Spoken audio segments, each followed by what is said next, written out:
दोस्तों, कैसे आप लोग? हमेशा की तरह मस्त और जबरदस्त। वेरी गुड बच्चों, स्वस्थ रहिए, हमेशा मस्त रहिए। तो बच्चों, वन शॉट वीडियोस हमारी डल रही हैं कंटिन्यूअसली और उसमें हमने काफी चैप्टर्स कवर कर लिए हैं। आज का जो चैप्टर रहेगा वो हमारा रहेगा मूविंग चार्जेस और magnetism. This is one of the important chapter और थोड़ा वास्ट चैप्टर है, पर बहुत बड़ा कंसेप्चुअल है। इससे इससे कुछ कंसेप्चुअल क्वेश्चन ज्यादा बनते हैं। ठीक है, तो चलिए स्टार्ट करते हैं। पूरी वीडियो देखना, बहुत इंटरेस्टिंग रहेगी और अच्छे से समझ में भी आएगी। ठीक है, ओके। तो सबसे पहले हम बात करते हैं ऑर्स्टेड एक्सपेरिमेंट की। देखो, ऑर्स्टेड जो था ना, उसने सबसे पहले बताया कि जो करंट कैरिंग वायर है, अगर किसी वायर में करंट फ्लो कर रहा है तो उसके अंदर मैग्नेटिक फील्ड भी होगी। जहां जहां करंट, वहां वहां मैग्नेटिक फील्ड। ठीक है, तो ये सबसे पहले किसने बताया? ऑर्स्टेड ने। तो उसकी जो डिस्कवरी थी वो एक्सीडेंटली थी, वो कुछ और कर रहा था। तो उसने बस एक करंट कैरिंग वायर के पास एक कंपास रख दिया, तो देखा अरे इसमें तो डिफ्लेक्शन आ रहा है। और देखो, एक कंपास को कौन डिफ्लेक्ट कर सकता है? Magnetic like properties, magnetic like substance. इसका मतलब इस करंट के अंदर, इस वायर के अंदर करंट फ्लो कर रहा है, उसके अंदर मैग्नेटिक फील्ड जरूर है। ठीक है, तो जैसे उसने कंपास रखा, ये कंपास निडल है, तो उसने देखा कि ये जो नॉर्थ पोल है ये किस तरफ डिफ्लेक्ट हो गया बेटा? वेस्ट की तरफ। और साउथ पोल किसकी तरफ डिफ्लेक्ट हो गया? ईस्ट की तरफ। वेरीफाई करने के लिए उसने इस एक्सपेरिमेंट को दोबारा रिपीट करा। इस बार उसने क्या करा? इस बार उसने डायरेक्शन चेंज कर दी। अब डायरेक्शन इस तरफ कर दी करंट की। तब उसने देखा कि अगर हम जैसे ही डायरेक्शन चेंज करते हैं तो जो निडल है बेटा, इसका पोल, अब पहले नॉर्थ पोल जा रहा था, अब की बार ये वेस्ट है, ये ईस्ट, और ये नॉर्थ, साउथ, और ये नॉर्थ। अब की बार जैसे ही उसने डायरेक्शन चेंज करी तो अब की बार क्या होगा? ये साउथ पोल वेस्ट की तरफ चला जाएगा, नॉर्थ पोल इस तरफ चला जाएगा। इसका मतलब मैग्नेटिक फील्ड की भी डायरेक्शंस होती है और करंट की डायरेक्शन चेंज करने से मैग्नेटिक फील्ड की डायरेक्शन भी चेंज हो जाती है। ठीक है, तो यहां उसने ऐसा कंक्लूजन दिया, यानी हर एक करंट कैरिंग वायर है, अगर उसमें करंट फ्लो कर रहा है तो उसके अंदर मैग्नेटिक फील्ड जरूर रहेगी। Magnetic field is always associated with the current. ठीक है, ये उसने बताया। कोई मैथमेटिकल डेरिवेशन, बस एक ऑब्जर्वेशन है ये। नेक्स्ट आगे चलते हैं बेटा। फिर आता है हमारा बायोट-सेवर्ट्स लॉ। Biot-Savart's law. तो बायोट-सेवर्ट्स लॉ ने आगे थोड़ी चीजों को और सिंप्लीफाई किया। उसने बताया कि मान लो एक वायर है, ठीक है, और इसमें एक स्मॉल एलिमेंट है। मान लो इस एलिमेंट को हम बात करते हैं, ये एलिमेंट हमारे पास है dl। ठीक है, इसकी लेंथ मान लो I है। तो उसने किसी P पॉइंट पे, मान लो ये एंगल थीटा बना रहा है, तो यहाँ पे जो r डिस्टेंस दूर है यहाँ से, मैग्नेटिक फील्ड कितनी होगी? यानी अगर मैं वायर ये ले लूं तो इसकी इतनी P पॉइंट पे कहीं भी हो सकता है वो एंगल। ठीक है, जनरल हम केस कर रहे हैं, वो यहाँ पे यहाँ पे यहाँ पे कहीं भी। तो मैग्नेटिक फील्ड कितनी होगी स्मॉल एलिमेंट की? और अगर पूरी का निकालेंगे तो क्या कर देंगे? इंटीग्रेशन कर देंगे। तो उसने बताया कि जो मैग्नेटिक फील्ड है स्मॉल एलिमेंट की, देखो इस स्मॉल एलिमेंट की मैग्नेटिक फील्ड कितनी होगी? स्मॉल ही होगी। वो dB, मैग्नेटिक फील्ड को हम किससे रिप्रेजेंट करते हैं बेटा? B से। ठीक है, तो B वो डायरेक्टली प्रोपोर्शनल होती है करंट के। अगर इसमें करंट ज्यादा जाएगा तो मैग्नेटिक फील्ड ऑफ कोर्स वहां पे ज्यादा होगी। डायरेक्टली प्रोपोर्शनल है बेटा dl, लेंथ ऑफ एलिमेंट। अगर ये लेंथ ऑफ एलिमेंट छोटा लोगे तो मैग्नेटिक फील्ड छोटी कम होगी, और अगर एलिमेंट ज्यादा बड़ा लोगे तो ज्यादा मैग्नेटिक फील्ड होगी।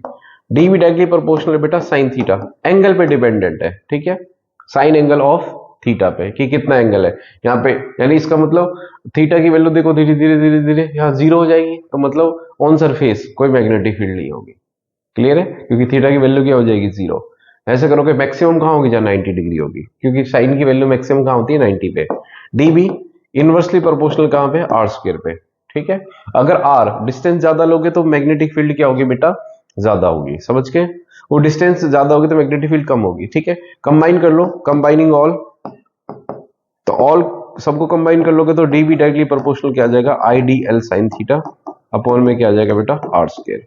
और डी भी इस प्रोपोर्शनल हटाने के लिए कांस्टेंट आएगा K I D L sine theta upon में क्या आ जाएगा? R square. ये के क्या है बेटा? इस के को बोलते हैं हम कांस्टेंट। ठीक है, के इज द कांस्टेंट, और इसकी वैल्यू होती है बेटा, इसकी वैल्यू होती है म्यू नॉट बाय 4 पाई। ये म्यू नॉट क्या है? इसका नाम है मैग्नेटिक परमिएबिलिटी। जैसे इलेक्ट्रिक परमिटिविटी था, यहां पे मैग्नेटिक परमिएबिलिटी है। समझ के, और इसकी वैल्यू कितनी होती है बेटा? 4 पाई 10 टू पावर -7। ठीक है, 4 पाई 10 टू पावर SI यूनिट पे। ठीक है, ये वैल्यू होती है अपॉन 4। अगर देखो ये तो किसकी वैल्यू बेटा? ये म्यू नॉट की वैल्यू है ना। है ना। और अगर हमें k की वैल्यू चाहिए तो k की वैल्यू कितनी आएगी, mu not upon 4 pi. Mu not की वैल्यू कितनी है, 4 पाई इंटू 10⁻⁻7, और 4 पाई से डिवाइड करोगे, यानी अगर हमें सिर्फ k की वैल्यू चाहिए तो वो आएगी 10⁻⁻7 इन SI यूनिट, जो भी इसकी SI यूनिट्स हो गई। क्लियर है बेटा।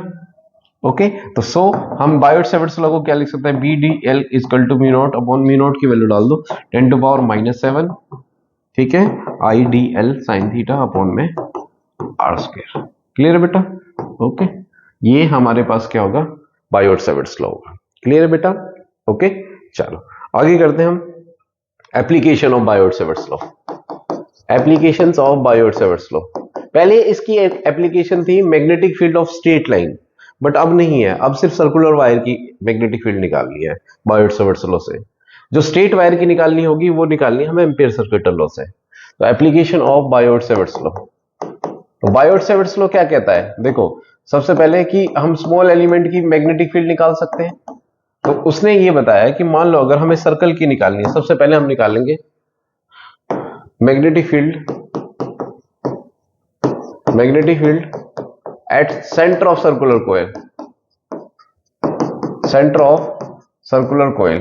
अगर हमें सर्कुलर कोयल के सेंटर पे निकालनी, मान लो एक सर्कुलर कोयल है हमारे पास, this is a circular coil, और यहां से इस एंड से मान लो करंट इसमें एंटर कर रहा है और इस एंड से करंट लीव कर रहा है, वापस जा रहा है, ठीक है। मुझे यहां निकालनी है जिसकी रेडियस कितनी है बेटा, आर है यहां से, ठीक। तो बायोट सेवर्ट्स लॉ लगा दो, इसमें एक छोटा सा एलिमेंट चूज कर लो डीएल, पूरी रिंग की चाहिए तो इंटीग्रेशन कर देंगे।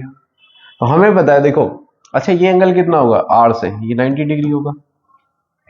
We know that B dot D L D B equal to क्या हो जाएगा, D B equal to mu not 4 pi K, लिख दूं मैं इसको, चलो के लिख देता हूं, के आई डी एल साइन कितना हो जाएगा 90 अपॉन आर स्क्वायर।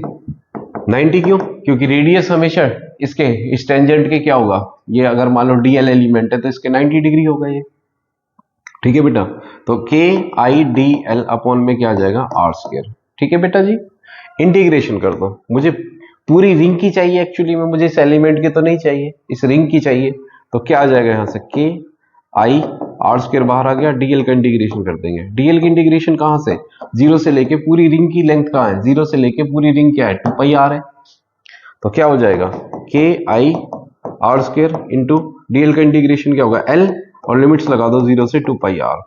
सॉल्व करो बेटा, b equal to D B का इंटीग्रेशन b हो जाएगा K I upon R square, और dl मतलब 2 पाई r माइनस 0, ठीक है। तो कितना आ जाएगा, के आई 2 पाई r अपर लिमिट में, एक बार ये वैल्यू यहां रखो, एक बार ये वैल्यू यहां रखो, अपॉन आर स्क्वायर, और k की वैल्यू रख दो, तो b इजकल टू कितना आएगा, म्यू नॉट 4 पाई 2 पाई आई, एक आर से एक आर उड़ा दो, अपॉन में आर, ठीक है आई, ये आ जाएगा। काटू इसको, नहीं नहीं काटना नहीं है, क्योंकि म्यू नॉट बाई 4 पाई की वैल्यू हमें पता है 10⁻⁻7 होता है, ठीक है बेटा। अच्छा ये जरा जरा इंपॉर्टेंट चीज है, इसको ध्यान दो बेटा। तो ठीक है, अगर ये रिंग पूरी हमारे पास रिंग है पूरी, है ना, कंप्लीट सर्कल है, तो यहां ये क्या है हमारा 2 पाई आया, क्या आया बेटा 2 पाई आया, ये इसका मतलब ये क्या है, हमारा एंगल है ना। अगर एग्जाम्पल के तौर पे मान लो सेमी सर्कल होता, अगर ये सर्कुलर है, ये सेमी सर्कुलर होता तो तब क्या आ जाता, म्यू नॉट अपॉन 4 पाई, और सेमी सर्कुलर के लिए आधी के लिए एंगल कितना हो जाता बेटा, पाई, पाई आई अपॉन में क्या आ जाएगा, आर आ जाएगा। क्लियर है। अच्छा अगर क्वार्टर सर्कल होता, क्वार्टर सर्कल मान लो, अगर सेमी सर्कल होता, मान लो इतनी रिंग की मुझे मैग्नेटिक फील्ड निकालनी है ना, तो अगर सेमी सर्कल होता और क्वार्टर सर्कल, क्वार्टर सर्कल मान लो ऐसी सर्कल होता सिर्फ, ठीक है, मान लो इसका भी आधा कर दो क्वार्टर सर्कल के लिए, तो कितना आ जाएगा, क्वार्टर सर्कल के लिए कितना आ जाएगा बेटा, बी, उसके लिए आएगा म्यू नॉट अपॉन में 4 पाई, तो एंगल और आधा कर दो, पाई का भी आधा कर दो, तो क्या हो जाएगा pi by 2 upon I upon में आर। क्लियर है बेटा। मान लो अगर n नंबर ऑफ टर्न्स है, मान लो रिंग एक n नंबर ऑफ टर्न्स है, तो n से मल्टीप्लाई कर देंगे हम, किससे मल्टीप्लाई कर देंगे बेटा, n से, पाई एन आई, ठीक है। क्लियर है बेटा। आई होप आपको समझ में आ गया होगा कि कैसे मैग्नेटिक फील्ड हम निकालते हैं, ठीक है। नेक्स्ट, अब ऑन एक्सिस, इसका बी पार्ट है ऑन एक्सिस, और एक्सियल लाइन। अगर इसी रिंग का जो मैग्नेटिक फील्ड लाइन है वो हमें कहां निकालना है, मैग्नेटिक फील्ड निकालनी है हमें कहां पे बेटा, हमें निकालनी है एक्सिस पे। देखो जो यहां से कितना दूर है, मान लो ये डिस्टेंस है हमारे पास x, इसकी रेडियस हम मान लेते हैं a, मुझे यहां निकालनी है बेटा जी, मुझे क्या निकालनी है, यहां पे मैग्नेटिक फील्ड निकालनी है। ठीक है, यहां मैं एक स्मॉल एलिमेंट ले लेता हूं, ये dl एलिमेंट ले लिया, क्लियर है। तो यहां पे मैग्नेटिक फील्ड कितनी होगी, देखो इसको देखते हैं पहले, तो इसको मैं मान लेता हूं dB, ये तो एक एंगल पे आ रही है। ठीक है, ये एंगल कितना होगा, देखो ध्यान रखना, अगर ये मान लो इसका प्लेन है, क्या है बेटा ये प्लेन, और प्लेन के साथ एंगल कितना बना रहा है, ये फाई बना रहा है, तो ये क्या हो जाएगा dB cos फाई, और ये क्या हो जाएगा dB sin फाई, इसके दो कंपोनेंट हो जाएंगे, है ना बेटा जी। ओके, ऐसे ही मान लो अगर एक एलिमेंट यहां पे ले लिया मैंने, तो सेम इस एलिमेंट को मैं मान लो dl डैश बोल देता हूं, इसको dl, तो इसकी मैग्नेटिक फील्ड क्या होगी, ऐसे होगी, ये dl डैश dB डैश, तो इसके भी दो कंपोनेंट हो जाएंगे, dB डैश क्या हो जाएंगी sin फाई, और ये क्या हो जाएगा, अगर ये फाई है तो dB डैश cos फाई, जिसके साथ फाई बनता है वो कौन सा कंपोनेंट होता है हमारा, हॉरिजॉन्टल कंपोनेंट होता है बेटा। तो यार अगर अब देखो तो सारे cos फाई एक दूसरे के इक्वल और अपोजिट है, और सारे sin फाई तो एक ही लाइन में ऐड होते जा रहे हैं। इसको कुछ इस तरीके से समझो, देखो मान लो ये हमारे पास है एक रिंग, ठीक है बेटा, इस रिंग की मुझे मैग्नेटिक फील्ड निकालनी है, यहाँ पे निकालनी है, क्लियर है बेटा। तो अगर मैं यहां पे निकाल रहा हूं, इस पी पॉइंट पे निकाल रहा हूं इसकी मैग्नेटिक फील्ड, ठीक है, अच्छा, तो इसका मतलब क्या होगा, देखो अगर मैं यहां से देखो इसकी मैग्नेटिक फील्ड यहां पे निकाल लूं, तो ये ऐसे जा रही है इस पॉइंट से, इस पॉइंट की, मान लो इस पॉइंट की निकालनी है, ठीक है, इस वाली की, तो ये क्या हो जाएगी, ऐसे हो जाएगी इस तरफ, तो इसके दो कंपोनेंट हो जाएंगे बेटा, कौन कौन से, देखो मैग्नेटिक फील्ड ऐसे जा रही है तो इसके दो कंपोनेंट हो जाएंगे, ये साइन और ये क्या हो जाएगा कॉस। ऐसे इस वाले एलिमेंट के लिए क्या हो जाएगा, मैग्नेटिक फील्ड इधर जा रहा है dB डैश, इसके भी दो कंपोनेंट हो जाएंगे साइन और कॉस। तो आप देखो कॉस कंपोनेंट कैसे हैं, कॉस कंपोनेंट कैसे हैं सारे ऐसे, है ना, रिंग के प्लेन के अंदर है, क्लियर है बेटा, रिंग के प्लेन के सारे कॉस कंपोनेंट ऐसे, ये वाला कॉस कंपोनेंट ये वाले कॉस कंपोनेंट से कैंसिल हो जाएगा, ये वाला ये वाले से कैंसिल हो जाएगा, तो सारे कॉस कंपोनेंट कैंसिल हो जाएंगे और साइन कंपोनेंट क्या हो जाएंगे हमारे, ऐड हो जाएंगे।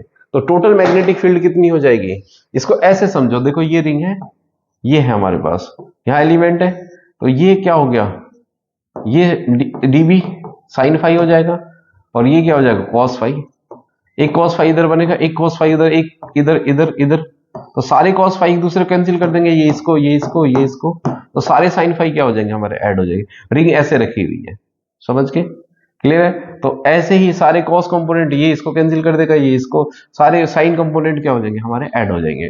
तो टोटल मैग्नेटिक फील्ड कितनी हो जाएगी हमारे पास, dB equal to dB sine component के समेशन के बराबर हो जाएगी। क्लियर है बेटा, क्लियर, सारे कंपोनेंट को क्या कर दो, ऐड कर दो, ठीक, ओके। तो dB किसके इक्वल है, अभी हमने बताया था बायोट-सावर्ट्स लॉ का, अकॉर्डिंग म्यू नॉट अपॉन में 4 पाई आई dl, है ना, अपॉन में r स्क्वायर, यहां से इस एलिमेंट की डिस्टेंस कितनी, अगर ये x है ये r है, तो ये हो जाएगी बेटा under root a square plus x square, ठीक है, तो क्या आ जाएगी under root a square plus x square. Sine और है, साइन थीटा क्या होता है, perpendicular upon base, perpendicular upon hypotenuse होता है, तो ठीक है, परपेंडिकुलर अपॉन में हाइपोटेन्यूज होता है, क्लियर है बेटा। तो कैसे निकालोगे परपेंडिकुलर अपॉन हाइपोटेन्यूज, परपेंडिकुलर ये हो गया a अपॉन हाइपोटेन्यूज कितना होगा, देखो ये एंगल हो गया फाई, इसका मतलब क्या हो जाएगा, ये हो जाएगा परपेंडिकुलर, ये बेस हो गया, तो a अपॉन में क्या आ जाएगा under root a square plus x square, ठीक है, तो ये कितना होगा ए स्क्वायर प्लस एक्स स्क्वायर, और आधी रूट पावर का मतलब क्या था, हाफ पावर, तो क्या आ जाएगा mu not I D L A upon में क्या आ जाएगा 4 पाई, क्या आ जाएगा ए स्क्वायर प्लस एक्स स्क्वायर की पावर कितना 3/2, क्लियर है। तो यहां पे रख दो ये, तो आ जाएगा dB इक्वल टू, dB की वैल्यू डालो, dB की वैल्यू कितनी है mu not I upon D L A upon में क्या आएगा 4 pi A square plus x square की पावर कितना बेटा 3/2, ठीक है। बाहर निकालो जो कांस्टेंट वैल्यू है, म्यू नॉट आई बाहर आ जाएगा, ए बाहर आ जाएगा, 4 pi A square plus x square की पावर कितना 3/2, इंटू, अब डीएल का इंटीग्रेशन क्या करोगे बेटा, डीएल का इंटीग्रेशन एल आ जाएगा, और एल क्या होता है 2 पाई ए, पूरी रिंग के निकाल लिया ना हमें, a upon 4 pi A square क्या हो जाएगा, ए स्क्वायर प्लस एक्स स्क्वायर की पावर कितना 3/2, और l का इंटीग्रेशन क्या हो जाएगा 2 पाई ए, तो 2 पाई ए माइनस क्या हो जाएगा 0 हो जाएगा, तो ये कितना आएगा बेटा, क्यों अपर लिमिट, इसका इंटीग्रेशन l हो गया, और l में क्या रखोगे अपर लिमिट माइनस लोअर लिमिट, तो l का इंटीग्रेशन में क्या रखोगे 2 पाई ए माइनस 0 आ जाएगा, तो वी नॉट आई अपॉन क्या आ जाएगा 2 पाई ए स्क्वायर अपॉन में क्या आएगा 4 पाई ए स्क्वायर की पावर एक्स स्क्वायर अपॉन में 3/2, ये क्या आ गया हमारा बी आ गया बेटा, और मान लो 4n number of turns, 4n turns, मान लो इस रिंग में बहुत सारे टन्स है, ठीक है, ऐसे ऐसे से, तो क्या हो जाएगी टोटल मैग्नेट, n से मल्टीप्लाई कर दो बस, mu not I 2 pi I N I upon A square upon में क्या आएगा 4 पाई ए स्क्वायर की पावर एक्स स्क्वायर की पावर 3/2, ये n नंबर ऑफ टर्न्स के लिए आए समझ में, क्लियर है बेटा। अच्छा एक चीज ध्यान देने वाली बात है यहाँ पे कि किस मैग्नेटिक फील्ड का कौन सा पोल होगा, भाई जब मैग्नेटिक फील्ड लाइंस होंगी, जहां मैग्नेटिक फील्ड लाइंस वहां पोल्स तो होंगे। अगर रिंग में मान लो, अगर रिंग में बेटा करंट फ्लो कर रहा है हमारा क्लॉकवाइज, देखो इसको याद करने की ट्रिक क्या है, देखो अगर रिंग में मान लो करंट फ्लो कर रहा है हमारा क्लॉकवाइज, तो क्लॉकवाइज क्लॉकवाइज ये होता है, क्लॉकवाइज में ये बताओ मुझे एन बन सकता है या एस, देखो एस, एस अगर ऐसे बनाओ तो एस की एरो है, हाँ मैच कर रही है, देखो ये इसको इससे मैच कर रही है, एन बना के देखता हूं मैं एक बार, एन ऐसे बनाओ कुछ एन इस तरीके से, एन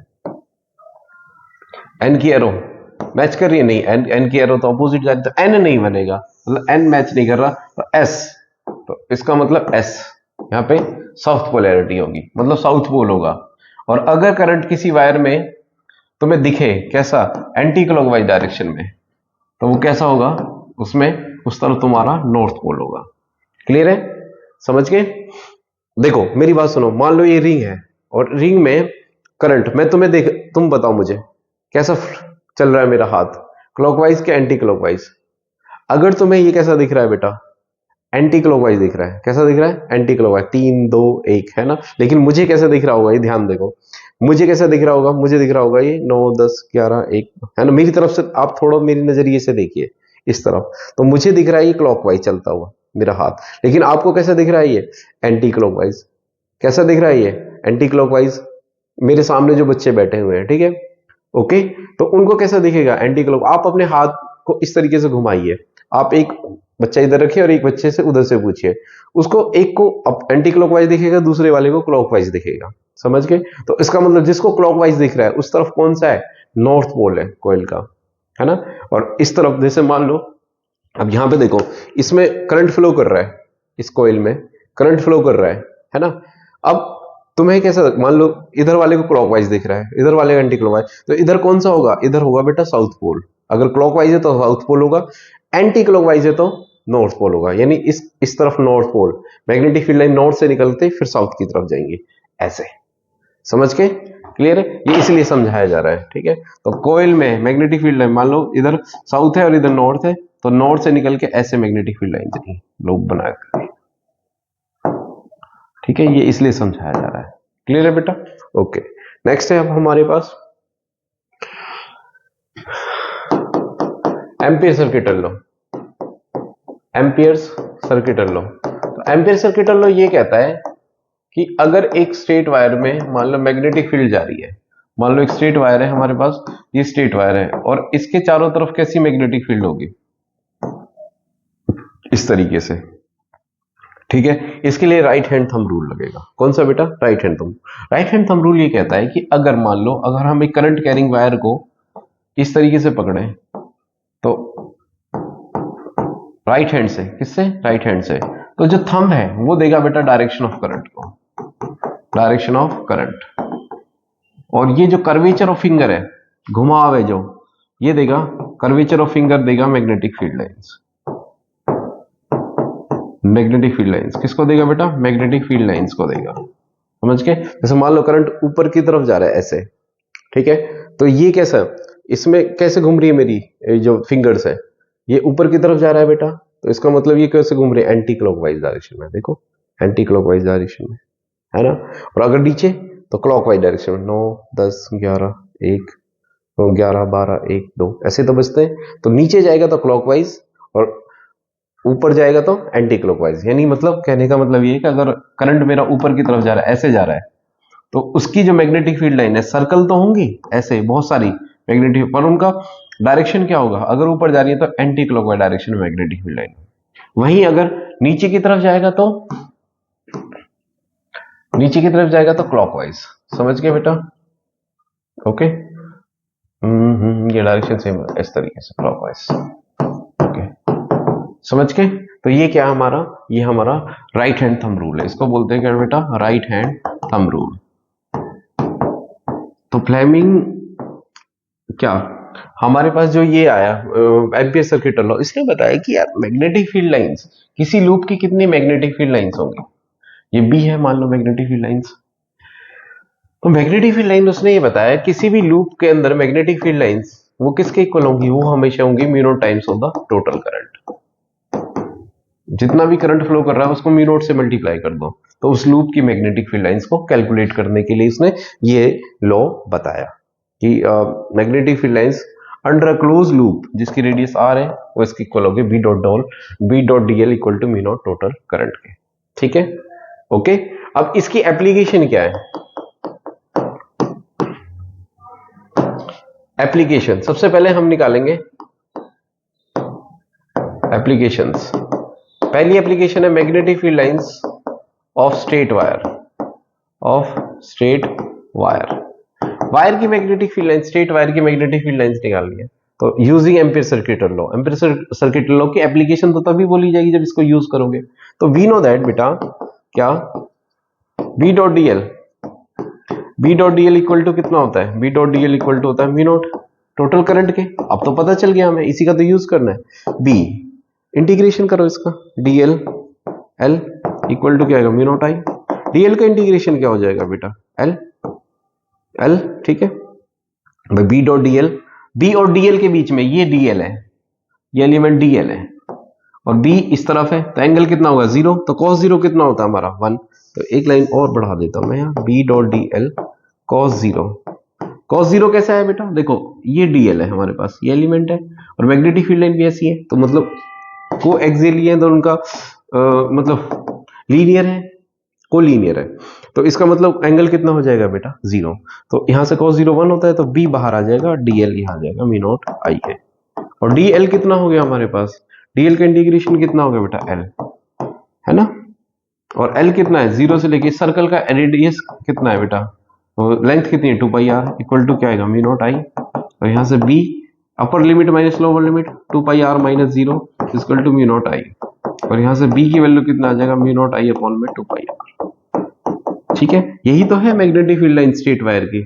सर ये नहीं है बेटा, वहां तो कुछ और था, 2 था। देखो है, इसको 2 से मल्टीप्लाई 2 से डिवाइड करो, अगर मैं इसको 2 से मल्टीप्लाई 2 से डिवाइड करूं तो क्या बन जाएगा, म्यू नॉट 2 आई अपॉन में क्या आएगा, 4 पाई आर। ये तो आएगा, यही होती है बेटा magnetic field line of straight wire.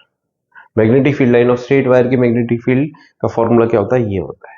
Clear है बेटा? ओके, ठीक। अच्छा, इन जनरल ये ध्यान रखना, magnetic field line of straight wire वो होती है बेटा, अगर एंगल दे रखा है तो b equal to mu not I upon में 4 pi r sine phi 1 plus sine phi 2। Clear है? अब फाई 1 फाई 2 का मतलब क्या है, मान लो वायर हमारे पास इनफाइनेटली स्ट्रेट है, ये एंगल क्या है बेटा, ये वायर के यहां से एंगल है, सेंटर से, ये फाई 1 हो गया और ये फाई 2 हो गया। ओके, मान लो वायर इनफाइनेटली लॉन्ग है, बहुत लंबी वायर है, फॉर इनफाइनेट लॉन्ग, ठीक है। ये पता है पहले ये बायोट-सेवर्ट्स लॉ से था प्रूफ करके, ठीक है, बट मैं फॉर्मूला बता रहा हूं, ये कॉम्पिटिटिव एग्जाम में भी आता है कई बार। ठीक है, इनफाइनेट लॉन्ग का मतलब क्या है, बहुत लंबी है वायर। देखो अगर लॉन्ग है तो मतलब मैं यहां से देख रहा हूं तो मुझे कैसे दिखाई देगा, ये फाई, और वो सीधा दिखाई देगा, है ना। ये एंगल क्या होगा, धीरे धीरे धीरे धीरे ऐसे सीधा हो जाए इनफाइनाइट लॉन्ग वायर के लिए ऐसे, तो फाई की वैल्यू क्या होगी, बढ़ती जाएगी, 90 हो सकती है जब सी इनफाइनाइट वायर के लिए। ऐसे नीचे से इनफाइनाइट वायर के लिए क्या हो जाएगा, ये भी 90 हो जाएगा, ठीक है। तो इसका मतलब क्या होगा, इन दोनों की वैल्यू φ1 और φ2 की वैल्यू कितनी होगी, 90। तो जब 90 रखोगे, यहाँ 1 मिलेगा, यहाँ 1 मिलेगा, तो क्या आ जाएगा, b इक्वल टू आ जाएगा मी नॉट 2i अपॉन में 4 पाई आर, जो कि अभी मैं बात कर रहा था, ठीक है बेटा। तो स्ट्रेट वायर की मैग्नेटिक फील्ड इसके इक्वल होती है। क्लियर है बेटा, समझ के, okay. For semi infinite, semi infinite का मतलब क्या हुआ कि मतलब यहां से वायर यहां से स्टार्ट हो रही है, अगर ये नहीं हो, सेमी इनफाइनाइट क्या हो जाएगा, वायर यहां से स्टार्ट हुई है, अब इनफाइनाइट की तरफ जा रही है, तो इस यहां से ये φ2, तो मतलब क्या होगा, ये एंगल इसी में मर्ज हो गया, तो φ1 या φ2 की वैल्यू 0 रख दो। सेमी इनफाइनाइट के लिए क्या होगा, वैसे भी आधा कर दो इसका, ऐसे ही कर सकते सीधा, तो मैग्नेटिक फील्ड एक की वैल्यू 0 रख दो, तो 0 हो जाएगा, यहां से 1 मिलेगा, 1 मिलेगा, तो क्या होगा, मी नॉट आई अपॉन में 4 पाई आर। आप सीधा वैसे भी कर सकते हो भाई, सेमी इनफाइनाइट के लिए क्या हुआ, 2 है, और फाइनाइट के लिए कितना होगा, सेमी इनफाइनाइट के लिए इनफाइनाइट के लिए 2i है, और सेमी इनफाइनाइट के लिए आधा हो जाएगा, तो मी नॉट आई अपॉन में 4 पाई आर आ जाएगा। क्लियर है बेटा, समझ के, ओके। नेक्स्ट, ये तो हो गई हमारे पास स्ट्रेट वायर, ठीक है। अब एक और है, magnetic field line of cylinder. Cylinder के लिए, अब सिलेंडर वाला क्वेश्चन आजकल पूछा जा रहा है और सैंपल पेपर में भी है ये क्वेश्चन, ठीक है। तो ये क्वेश्चन क्या कह रहा है, देखो इस क्वेश्चन को समझो। अरे भाई चल, देखो कोई बात नहीं, मैं खुद बना लूंगा, नहीं चल रहा था, ठीक है। यहां से देखो, ये एक सिलेंडर है, मान लो इस सिलेंडर की मैग्नेटिक फील्ड लाइन निकालनी है, ओके। तो ये अंदर से भरा हुआ है बेटा, समझ के, इसकी मैग्नेटिक फील्ड लाइन निकालनी है मुझे। अब एक तो सबसे पहले मैं बाहर निकालू यहाँ पे, है ना, ठीक है। तो बाहर निकालूंगे, इसकी रेडियस कितनी है, मैं आर मान लेता हूं कैपिटल, इसकी रेडियस को कितना मान लेता हूं मैं, कैपिटल आर, ओके। इसकी रेडियस को मैं क्या मान लेता हूं, आर मान लेता हूं, ठीक है। सिलेंडर की सरफेस तक की रेडियस को बाहर इसकी निकालनी है मुझे। तो बाहर के लिए तो देखो, बाहर जो सिलेंडर है, सिलेंडर के लिए कैसे निकालोगे, देखो ये मान लो ये बी हो गया, है ना, और ये स्मॉल एलिमेंट डीएल हो गया। तो सबसे पहले आउटसाइड निकालते हैं, कहां निकालते हैं, आउटसाइड। तो आउटसाइड में देखो B dot D L equal to क्या होता है हमारे पास, मी नॉट आई के बराबर होगा। इसमें करंट कितना फ्लो कर रहा है बेटा, आई करंट फ्लो कर रहा है। तो बी और डीएल का इंटीग्रेशन क्या हो जाएगा, बी डीएल वही cos 0 हो जाएगा हमारे पास, cos 0 इक्वल टू क्या आ जाएगा हमारे पास, मी नॉट आई के इक्वल आ जाएगा, है ना बेटा। ये आ जाएगा b इंटू डीएल की वैल्यू क्या हो जाएगी, l, तो मी नॉट आई के बराबर आ जाएगा। और b इक्वल टू क्या आएगा, डीएल वही l इंटीग्रेशन, और l कितना है इसका 2 पाई r, बाहर के लिए निकाल रहे हैं, तो मी नॉट आई, और b इक्वल टू आ जाएगा मी नॉट आई अपॉन में 2 पाई r, ठीक है। अगर 2 से मल्टीप्लाई 2 से डिवाइड करोगे तो क्या आ जाएगा, b equal to mu naught 2i upon में 4 पाई r। ये तो स्ट्रेट वायर की मैग्नेटिक फील्ड हो गई। यानी अगर हम ध्यान से देखें, अगर हम आउटसाइड देखें, तो हमारी जो मैग्नेटिक फील्ड लाइन है सिलेंडर की और वायर की, वो सेम रहेगी।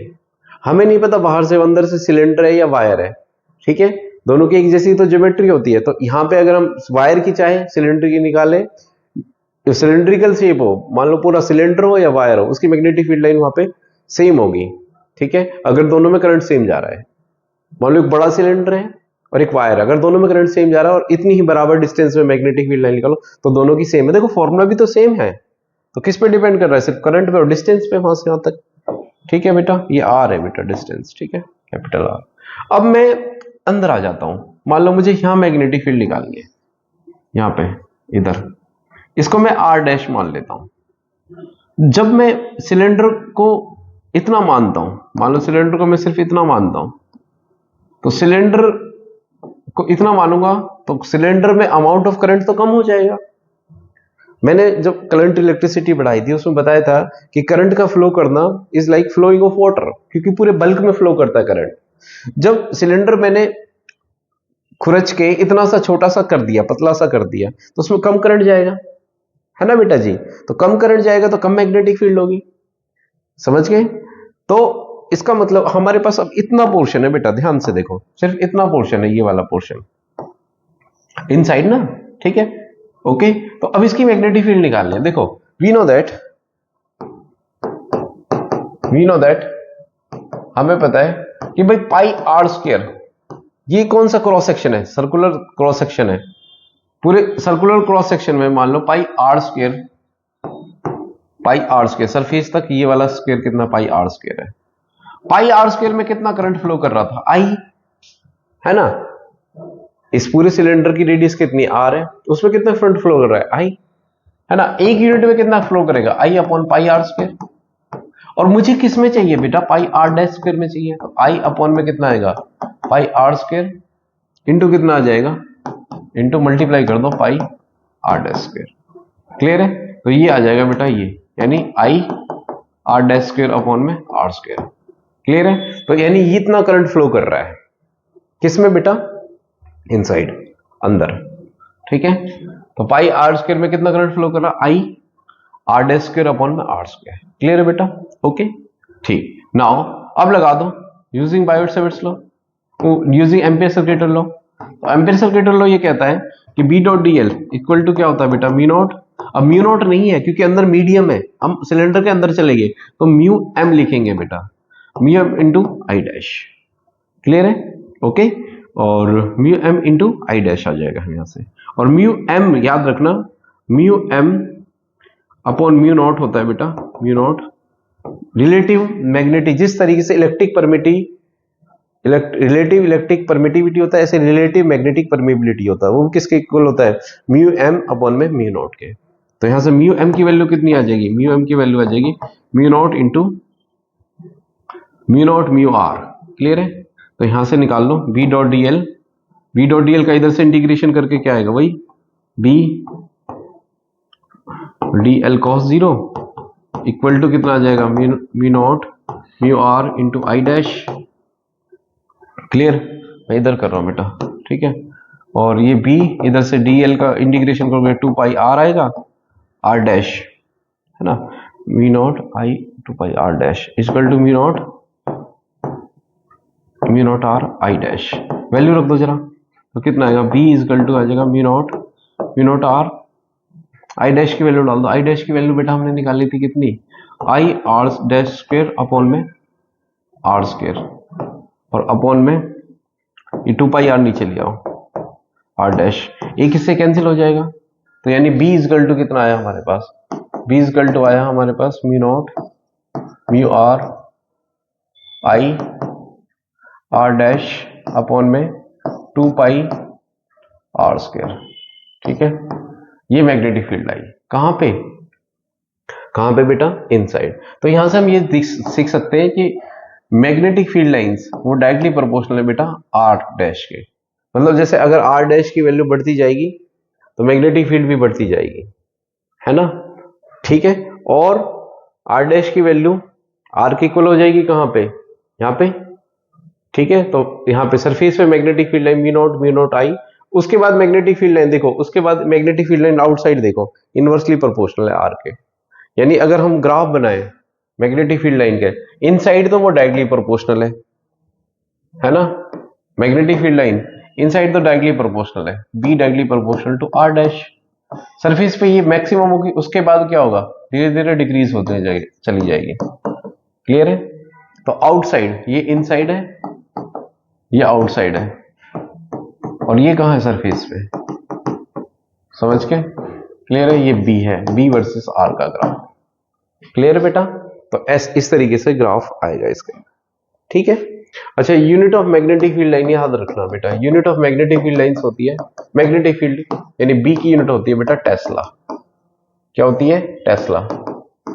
Tesla is the unit of magnetic field line, okay. और इसकी एक ये एसआई यूनिट है, एक इसकी सीजीएस यूनिट और है, इसकी सीजीएस यूनिट होती है बेटा गॉस। क्या होती है, गॉस। 1 गॉस होता है हमारे पास, छोटी यूनिट है ये सीजीएस यूनिट, 1 गॉस होता है हमारे पास 10⁻⁻⁴ टेस्ला। क्लियर है बेटा, तो 1 गॉस इक्वल टू होता है हमारे पास 10⁻⁻⁴ टेस्ला के इक्वल। क्लियर, आगे चलते हैं हम, आगे करते हैं हम। अब क्या आता है हमारे पास, ये हो गया। अब आता है हमारे पास फोर्स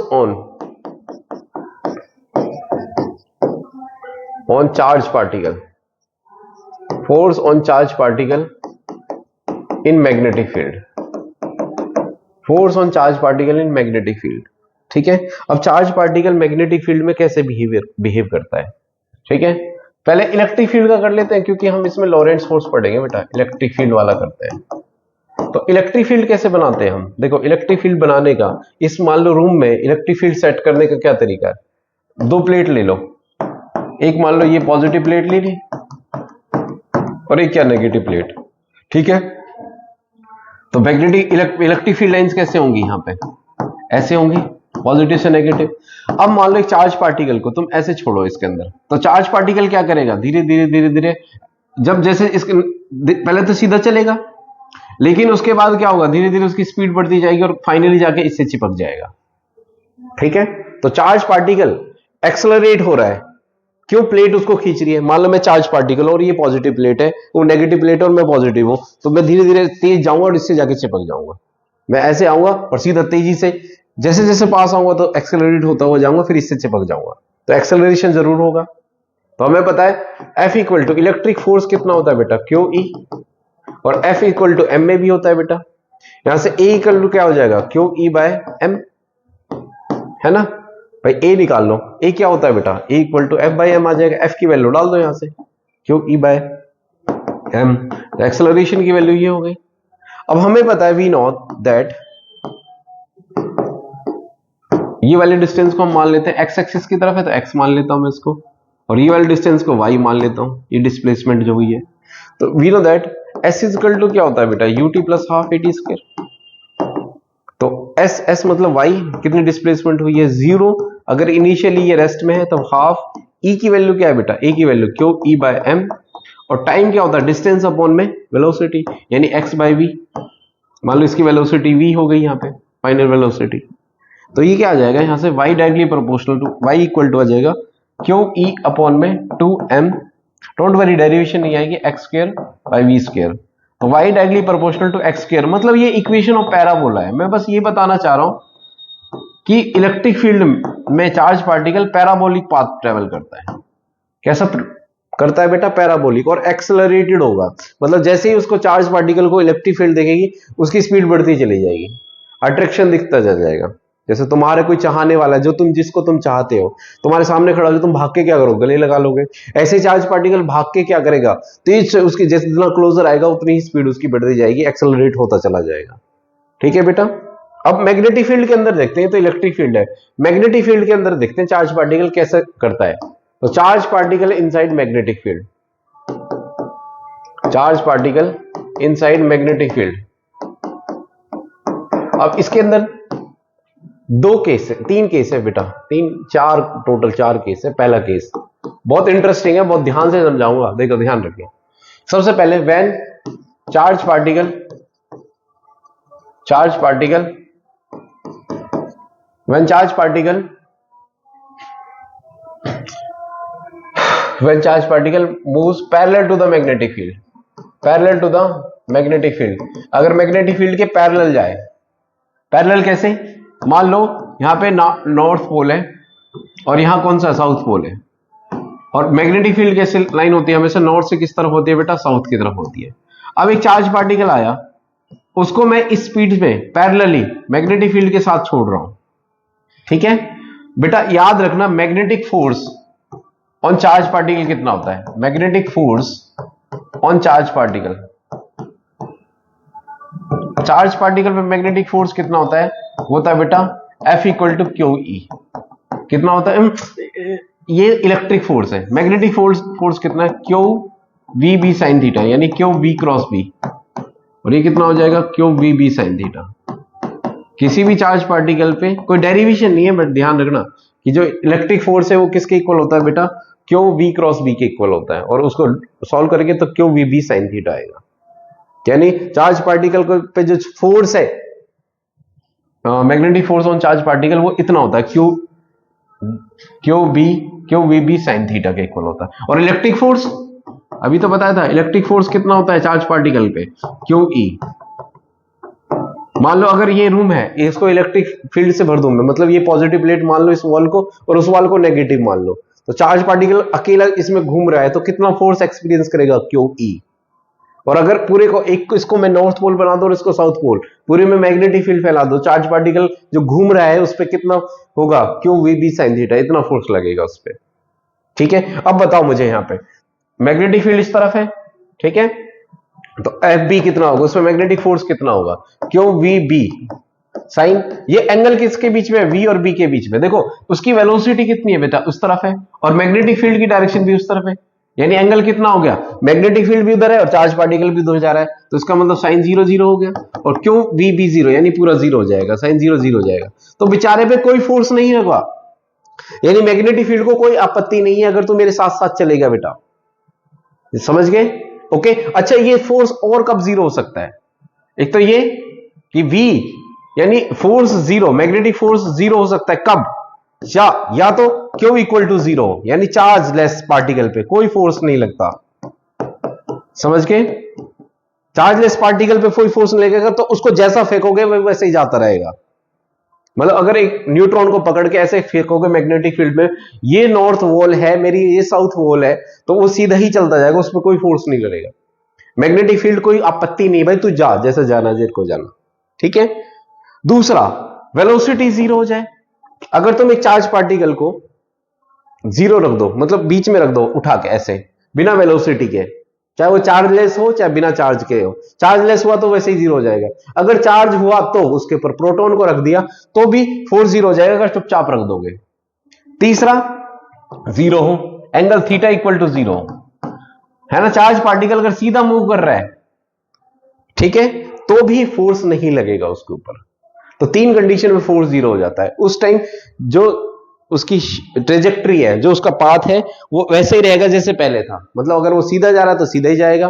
ठीक है, ओके बेटा, तो और थीटा इक्वल टू 0 और theta equal to 180, anti parallel या पैरेलल, इधर भी आए ना इस तरफ से भी आए तो भी क्या होगा, तो भी कोई फोर्स नहीं लगेगा उसके ऊपर। ठीक है, आए समझ में, तो तीन कंडीशन में फोर्स 0 हो सकता है। अब दूसरा है, मान लो अब थीटा इक्वल टू मान लो 90 डिग्री है, 90 डिग्री मान लो, तो n है, ये s है, और मैंने चार्ज पार्टिकल को इधर से फेंका, मैग्नेटिक फील्ड इधर है, तो परपेंडिकुलर आ रहा है, भाई परपेंडिकुलर आया तो मैग्नेटिक फील्ड गुस्सा हो जाएगी, मैग्नेटिक फील्ड कहता है मैं तो फोर्स लगाऊंगा भाई, क्यू वी बी साइन 90 हो गया मेरा वैल्यू, और एफ बी इक्वल टू क्या आ जाएगा, क्यू वी बी, यानी फोर्स लगेगा वो भी मैक्सिमम। ओके, अब पाथ कैसा होगा, उसकी शेप कैसी होगी, ट्रेजेक्ट्री क्या होगी, उसमें क्या मैग्नेटिक फील्ड क्या करतब दिखाएगी। देखो इसके लिए लगेगा फ्लेमिंग लेफ्ट हैंड रूल, कौन सा लगेगा, फ्लेमिंग लेफ्ट हैंड रूल। और फ्लेमिंग लेफ्ट हैंड रूल ये बोलता है कि अगर एक चार्ज पार्टिकल ऐसे आ रहा है, ये फोर्स होता है, इसकी फर्स्ट फिंगर जो इंडेक्स फिंगर है वो हमारे पास बी होती है, और चार्ज पार्टिकल की जो वेलोसिटी है ये थीटा इक्वल टू 90 डिग्री है, मान लो ये 90 डिग्री है, तो ये वेलोसिटी होती है, ये मैग्नेटिक फील्ड होती है, और ये फोर्स होता है, मतलब वेलोसिटी जिस तरफ चार्ज पार्टिकल मूव कर रहा है। क्लियर है बेटा, इसको ऐसे भी याद रख सकते हैं, father mother child, father mother child, father mother child के नाम से, फादर से एफ से फोर्स हो जाएगा, एम से मदर मतलब मैग्नेटिक फील्ड, और चाइल्ड मतलब करंट। ठीक है, तो चार्ज पार्टिकल के लिए इधर, चार्ज पार्टिकल इधर जा रहा है, मैग्नेटिक फील्ड इधर है, फोर्स इस तरफ होगा। ठीक है, तो इसका मतलब देखो यहां पे मैग्नेटिक फील्ड है किस तरफ, इधर, मैं तो इस उंगली को इधर को, चार्ज पार्टिकल ऐसे जा रहा है तो फोर्स किस तरफ लगेगा, बाहर की तरफ, तो चार्ज पार्टिकल को बाहर की तरफ आना पड़ेगा, जैसे बाहर की तरफ आएगा तो क्या करेगा, चार्ज पार्टिकल तो बट वो नीचे जा रहा था, तो उसकी शेप है वो कैसी आ जाएगी बेटा, सर्कुलर, मतलब वो सर्कुलर ऐसे मूव करेगा। हमेशा याद रखना मैग्नेटिक फील्ड के अंदर जो चार्ज पार्टिकल है अगर वो परपेंडिकुलर आ रहा है, चार्ज पार्टिकल अगर परपेंडिकुलर आ रहा है मैग्नेटिक फील्ड के अंदर, तो हमेशा वो क्या हुआ, सर्कुलर पाथ में रोटेट करने लगेगा। समझ के, क्लियर है बेटा, तो f b equal to q we b आ जाएगा, और ट्रेजेक्ट्री कैसी होगी इसके अंदर, सर्कुलर, कैसी होगी बेटा, सर्कुलर। आया समझ में, ठीक है, क्लियर है। अच्छा अब करते हैं हम, अगर मान लो थीटा की वैल्यू, चलो थीटा पे तो सर 0 हो गया, तो 180 पे 0 हो गया, 90 पे सर्कुलर हो गया। अगर थीटा कोई बीच का हो, थीटा इन जनरल, ठीक है, थर्ड केस है इसमें, at angle theta, at angle theta, ठीक है। मान लो किसी एंगल थीटा पे, मान लो मैग्नेटिक फील्ड लाइन ऐसे है बेटा, ये नॉर्थ पोल है और ये क्या है हमारा साउथ पोल। मैं उसको ना तो 90 पे छोड़ू, मुझे पता चल गया 90 पे छोड़ूंगा तो घूमेगा, घूमेगा, 0 पे छोड़ूंगा या 180 पे छोड़ूंगा तो सीधे चला जाएगा। लेकिन अगर मान लो 60 पे छोड़ा, यानी किसी एंगल पे छोड़ा, थीटा एंगल पे, तो क्या होगा, मान लो ये वेलोसिटी है, तो ये देखो ये वेलोसिटी है, तो इसका ये कंपोनेंट क्या हो जाएगा, ये थीटा बना रहा है ना मैग्नेटिक फील्ड के साथ, ये तो बी हो गए, तो मैग्नेटिक फील्ड के साथ ये एंगल थीटा बना तो ये हो जाएगा वी कॉस थीटा, और ये परपेंडिकुलर कंपोनेंट क्या हो जाएगा, वी साइन थीटा, ठीक है। हाँ, तो दो कंपोनेंट बन जाएंगे, है ना। अब वी कॉस थीटा कहेगा, वी कॉस थीटा क्या कहता है, वी कॉस थीटा तो ये कहेगा बेटा कि तू, क्योंकि वी कॉस थीटा मतलब सीधा जा रहा है, और सीधा वाला कंपोनेंट क्या कहता है, सीधा वाला हमने कहा था कि वो तो कहेगा तू चार्ज पार्टिकल सीधा चल, लेकिन वी साइन थीटा तो परपेंडिकुलर, परपेंडिकुलर कंपोनेंट कहता है गोल घूम, कंफ्यूज हो जाएगा। चार्ज पार्टिकल कहेगा, ये कहेगा वी कॉस थीटा सीधा चल, वो कहेगा नहीं वी साइन थीटा परपेंडिकुलर आ रहा हूं, मैं तो परपेंडिकुलर, परपेंडिकुलर जब मैं आता हूं तो मैं गोल घूमता हूं, नहीं वो कहता है तू सीधा भी तो चल, तो बेचारा क्या करेगा, वो बीच में, उसका रिजल्टेंट कहां बनेगा, बीच में बनेगा। तो चार्ज पार्टिकल बीच में, हर बार उसके साथ यही सिचुएशन होगी, तो चार्ज पार्टिकल आगे भी जाएगा और गोल भी घूमेगा, है ना, दोनों काम हो गए। वी कॉस थीटा की वजह से वो आगे जा रहा है, और गोल किस कंपोनेंट की वजह से घूम रहा है, वी साइन थीटा की वजह से, क्योंकि ये परपेंडिकुलर, और परपेंडिकुलर जब चार्ज पार्टिकल आता है तो गोल घूमता है। समझ के, क्लियर है बेटा। तो इसको हेलिकल पाथ बोलेंगे, क्या बोलेंगे बेटा, इसको हेलिकल पाथ, समझ गए, ठीक है। तो एट एंगल थीटा पे क्या हो जाएगा, देखो वही, जब सर्कुलर पाथ घूम रहा है तो सेंटीमीटर फोर्स किसके इक्वल हो गया बेटा, क्यों, वी बी साइन थीटा के इक्वल हो गया, है ना। क्यों, क्योंकि सेंट्रीपिटल फोर्स, कौन सा फोर्स इसको सेंटर की तरफ खींच रहा है, कौन इसका फोर्स इसको मजबूर कर रहा है क्या करने के लिए, गोल घूमने के लिए, मैग्नेटिक फोर्स, ऑफ कोर्स कौन सा बेटा, मैग्नेटिक फोर्स। और F C centimeter M V sine theta square upon में आर स्क्वायर, यही तो होता है। साइन थीटा इसलिए क्योंकि साइन थीटा की वजह से सर्कुलर पाथ ट्रेवल कर रहा है, क्यों, वी बी साइन थीटा, तो यहां से आ जाएगा एम स्क्वायर, हाँ साइन थीटा का स्क्वायर, वेलोसिटी का स्क्वायर होता है बेटा जी, एम वी स्क्वायर मतलब साइन थीटा का स्क्वायर, एम वी स्क्वायर होता है ना, वी स्क्वायर मतलब sine theta, V square sine square theta upon R square equal to क्या आ जाएगा, Q we B sine theta, V से वी कैंसिल हो जाएगा यहां से, और साइन थीटा से साइन थीटा कट गया, तो M V sine theta upon में आर स्क्वायर, यस। हमें चाहिए क्या ये बताओ पहले तो, एम वी साइन थीटा, हाँ तो क्या बचा यहां से, एम वी क्या बचा बेटा, एक वी और साइन थीटा बचा, और क्या बचा आर स्क्वायर इक्वल टू क्या आ जाएगा, क्यू बी आ जाएगा हमारे पास, ठीक है बेटा। क्यू बी इक्वल टू किसके इक्वल हो जाएगा हमारे पास, साइन थीटा के equal, M V square by R होता है, आई एम सॉरी बच्चा, M V square by R में स्क्वायर, उनके स्क्वायर कहां से आ रहा है, आर, ठीक है। तो M V sine theta by R square, यानी इसका मतलब आर किसके बराबर आ जाएगा, M V sine theta upon में क्यू बी, यानी रेडियस, अगर हम देखें रेडियस किसके डायरेक्टली प्रोपोर्शनल है, इनवर्सली प्रोपोर्शनल है चार्ज के, और मास के डायरेक्टली प्रोपोर्शनल है ना। आपसे पूछ सकता है क्वेश्चन में कि बताओ आर प्रोटॉन और आर अल्फा किसकी रेडियस ज्यादा रहेगी। देखो प्रोटॉन पे कितना चार्ज होता है, पहले प्रोटॉन का चार्ज देखो, प्रोटॉन पे इलेक्ट्रॉनिक चार्ज होता है, और मास कितना होता है, मास ऑफ प्रोटॉन होता है बेटा 1 एटॉमिक मास यूनिट के इक्वल। अल्फा क्या होता है, अल्फा होता है हमारा 2He4, तो अल्फा का चार्ज कितना हुआ 2 टाइम्स हो गया, और मास कितना हुआ, मास 4U हो गया, 4 यूनिट हो गया ना, 4 एटॉमिक मास यूनिट है। तो अब देखो यहाँ पे, यानी जो रेडियस है वो किसके इक्वल होगा, बाकी दोनों चीजें देखो कॉमन होंगी, यानी रेशियो निकाल लो बेटा, r p ratio r alpha, यानी mass of proton velocity sine theta upon में क्यू प्रोटॉन, और क्या है यहाँ पे बी, मैग्नेटिक फील्ड सेम रख रहे हैं, है ना, अल्फा के लिए mass of alpha v sign theta upon में क्या आएगा q अल्फा b। तो ये तो सब कट जाएगा, ये तो कॉमन है, तो इसकी रेशियो निकाल लेते हैं। तो मास ऑफ प्रोटॉन कितना है बेटा, प्रोटॉन का मास है 1 और इसका इनकी रेशियो आ जाएगी, और चार्ज कितना है 1 e, तो 1:1 और इसका मास कितना है, मास हो गया इसका 4 अल्फा और कितना आएगा इसका चार्ज कितना है 2e मतलब 2। तो ये वैल्यू ज्यादा आ रही है ना 2:1, मतलब इसका मतलब ये वाला यानी कि इसका रेडियस डबल होगा, अल्फा का रेडियस डबल होगा प्रोटॉन के रेडियस से। समझ में आया, क्लियर है बेटा। वहां 2 आ रहा है काटने के बाद और यहाँ 1 आ रहा है, तो इसका मतलब 1:2 का 1 और 2 का रेशियो होगा, डबल होगा उसके रेडियस। क्वेश्चन पूछ सकता है ऐसे, ठीक है बेटा, समझ के। तो इसका मतलब क्या हुआ यार, चार्ज पार्टिकल का रेडियस ही होगा। अच्छा, टाइम पीरियड, टाइम निकाल लो, टाइम क्या होगा, डिस्टेंस अपॉन वेलोसिटी, है ना। तो कितना हो जाएगा, अगर सर्कल एक चक्कर पूरा करने में कितना टाइम लगेगा, तो 2πr अपॉन वेलोसिटी कितनी, v sin थीटा। किस वेलोसिटी से सर्कुलर पाथ ट्रेवल कर रहा है, v sin थीटा से, तो इसका टाइम पीरियड आ जाएगा बेटा। ठीक है, आर की वैल्यू आप यहां से उठा के डाल सकते हो, क्लियर है बेटा। नेक्स्ट है हमारे पास टाइम पीरियड, उसके बाद एक और है पिच। पिच क्या होती है, क्रिकेट में सुना होगा पिच तुमने।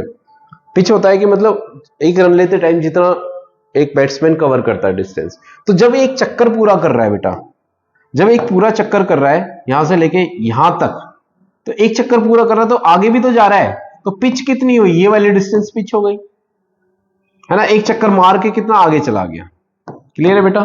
तो पिच क्या हुई, पिच मतलब डिस्टेंस हो गया, और डिस्टेंस क्या होती है, distance equal to speed into time. किस स्पीड से आगे जा रहा है वो, v cos थीटा से, और इंटू उसका जो टाइम पीरियड है, क्लियर है, उससे मल्टीप्लाई कर दो, वो उसकी क्या आ जाएगी, पिच आ जाएगी, पिच ऊपर हो रही वो टाइम। समझ में आया, क्लियर है बेटा। इसका एक और चीज अब आता है हमारे पास, Lorentz force. Fourth, combination of electric and magnetic field, combination of electric and magnetic field.